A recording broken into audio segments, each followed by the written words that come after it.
By the time I finished preparing, my siblings had already left for school. Now, I'm going to ask a question from one of the sentences. So my question will be,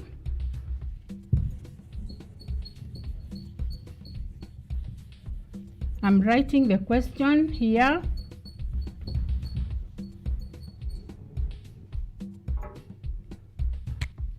The question is,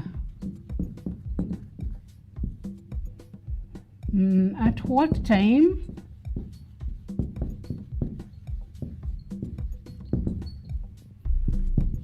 did the writer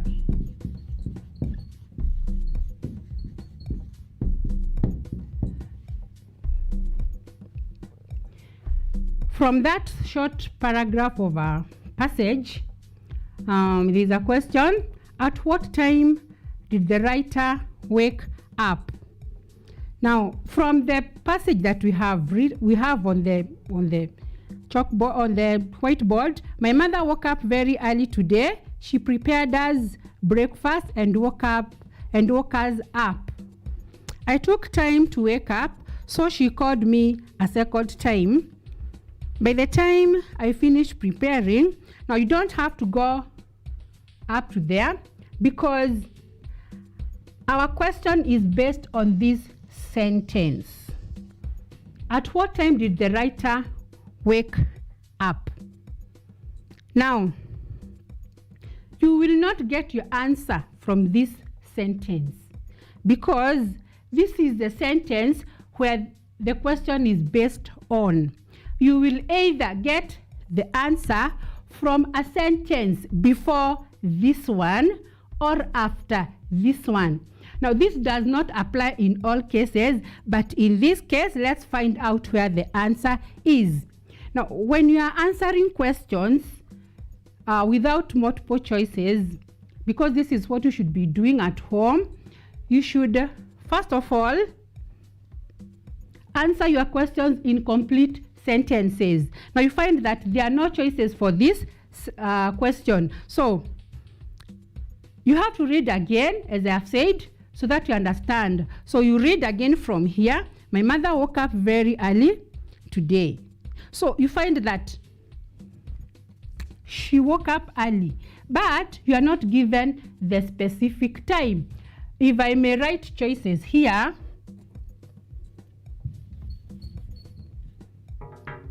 choice A may be very early.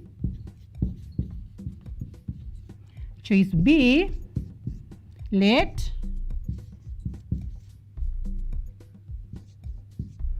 Choice C, you can even be told we are not told.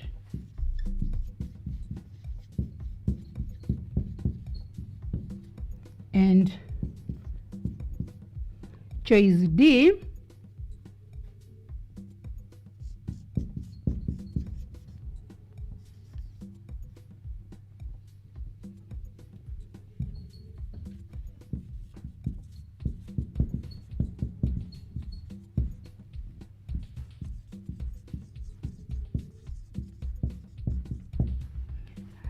we can add the choices.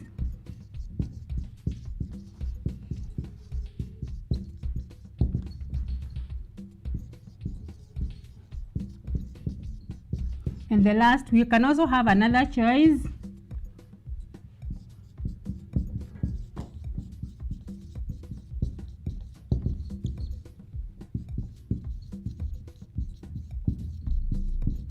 So, the question asks, at what time did the writer wake up? Choice A says very early. Choice B says late. Choice C says we are not told. Choice Dog says after his siblings had woken up.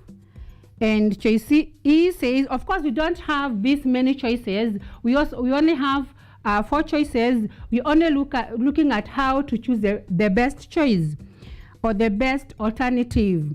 Now, choice E says, or alternative E says, before preparing breakfast. Alternative F says, after preparing breakfast. Now, there are some alternatives that are obviously wrong. For example, you find that choice alternative A, which says that the writer woke up very early. That one is wrong because the mother woke up before the writer. So obviously it is the mother who woke up very early, not the writer. So we delete alternative A.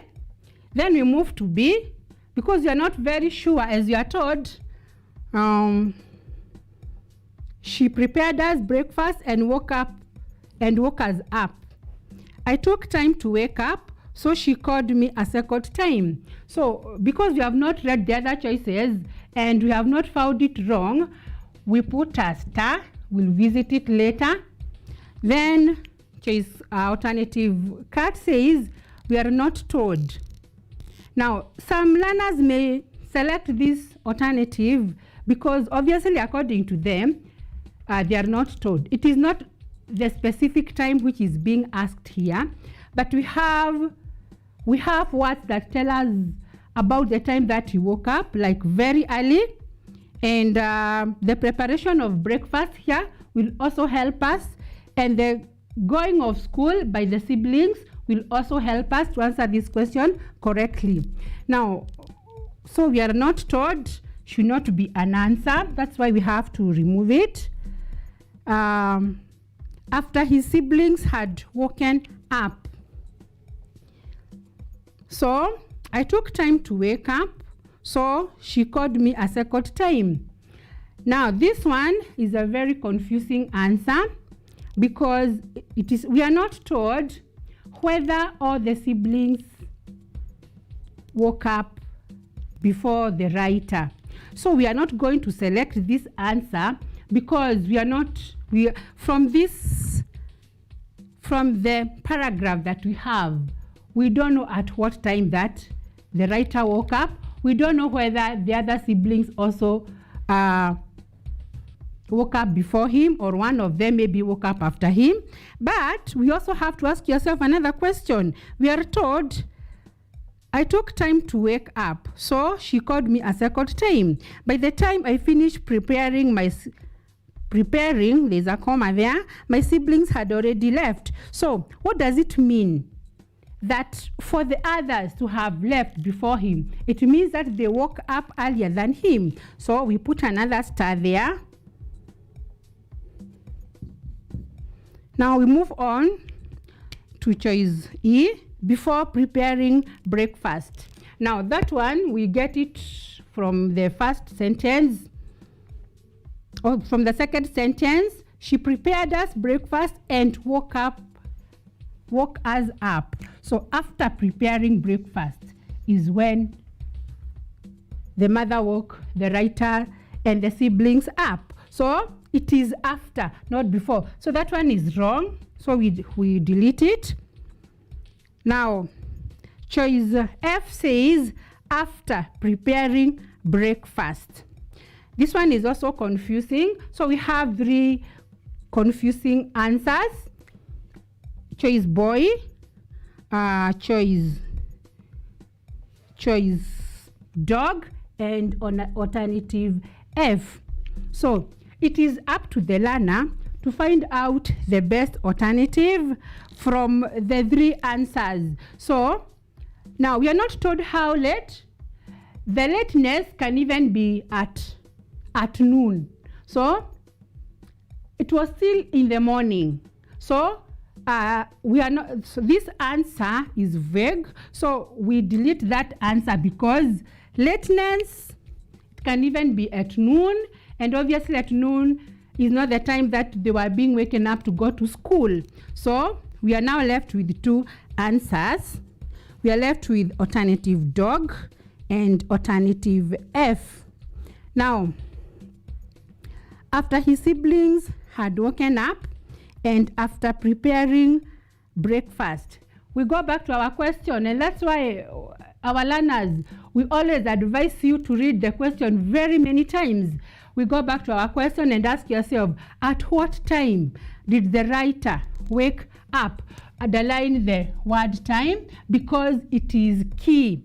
We are told after preparing breakfast. So, who was preparing breakfast? We are not told. Maybe this answer could have been after the mother had prepared breakfast. So here, it can be the writer who was preparing breakfast. So we are not told who was preparing breakfast. That's why we don't select alternative F. So we go back. We are now left with one alternative, which is alternative dog. So after his siblings had woken up. So this one is the most probably answer because we have, as we look at this one with a star, we had been left with it, but we are not told who was preparing breakfast. This sentence can still mean that the writer is the one who was preparing breakfast, which is contrary to what we have read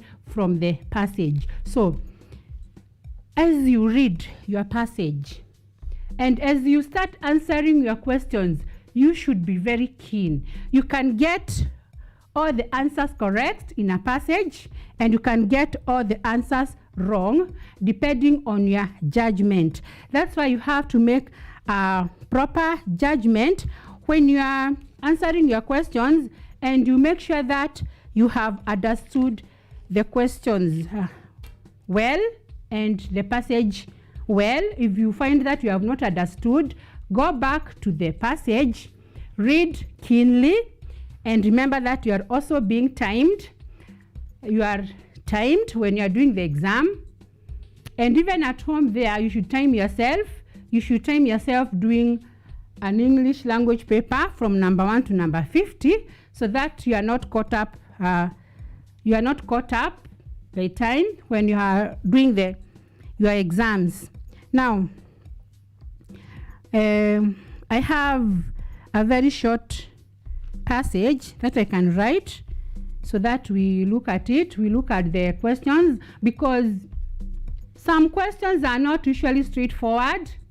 You don't get them from the passage, but they test your ability to apply, maybe relate your question to another subject, or your past knowledge, your prior knowledge of other subjects. So I would like to write a very short passage here, and we answer only one question from that passage.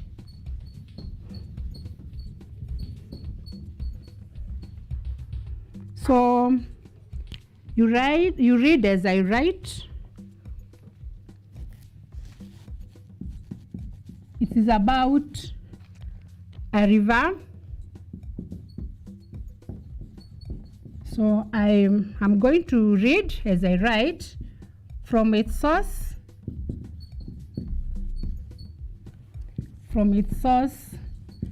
In the mountains,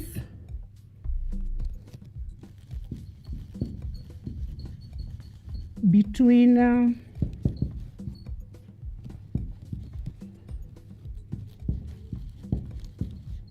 Sierra Leone and Guinea,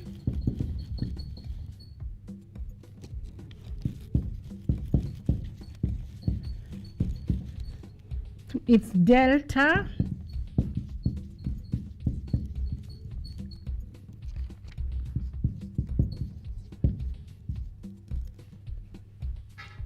from its source in the mountains between Sierra Leone and Guinea to its delta in eastern Nigeria, the mighty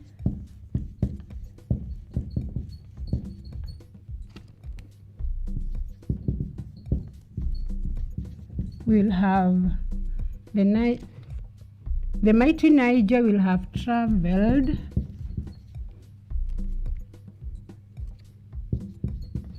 some 4,000 kilometers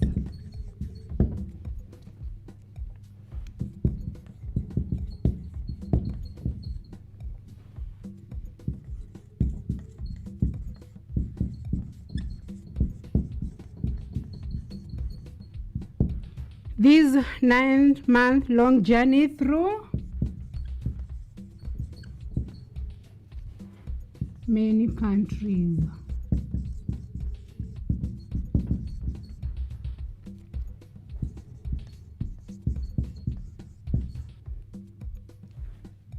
And some of the most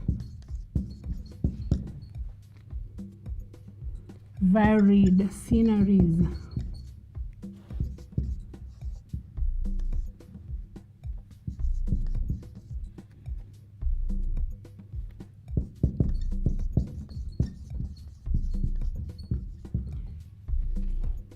Now there we go. From its source in the mountains between Sierra Leone and Guinea to its delta in eastern Nigeria, the mighty Niger will have traveled some 4,000 kilometers. This 9-month-long journey through many countries and some of the most varied scenery in the world. Now, I want to write maybe 1 or 2 questions from that short paragraph of a passage.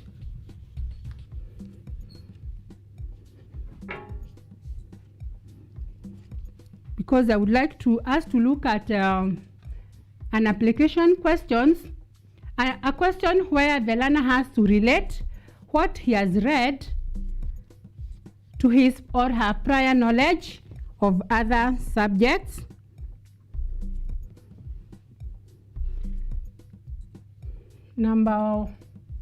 Question 1 may ask, where is there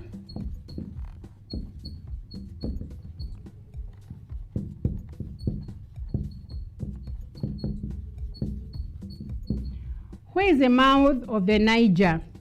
Now, the Niger is what has been talked about here. From this short paragraph, the topic is physical features. Physical features is learned in social studies, is a topic in social studies. And so, what is the mouth of the Niger? You find that in this passage, you don't have anything like the word mouth. So, you must have known the meaning of the word mouth of a river so that you are able to answer this question correctly. So, the choices may be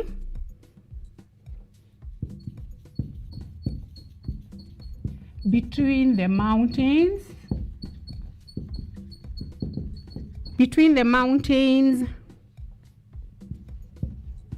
and Guinea or Sierra Leone,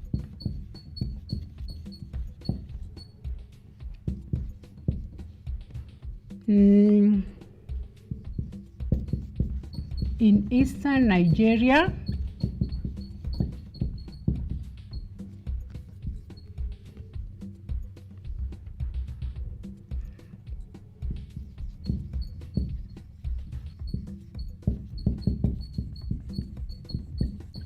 between Sierra Leone and Guinea,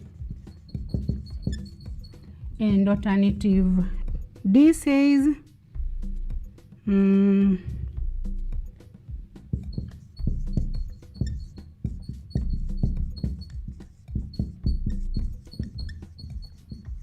now I may add another alternative like E, and I say in the Indian Ocean. Now the question asks, where is the mouth of the Niger? And what we have here, the word that we have here is not a mouth of the Niger. We have the source. From its source in the mountains between Sierra Leone and Guinea to its delta in eastern Nigeria. So, I said sometimes we get the answer in a sentence which is before or after the sentence that you have read. But this one is an application question, so you have to apply the knowledge that you have in your map, in your social studies about map reading, and your vocabulary item knowledge to know that a mouth of a river is where it enters maybe another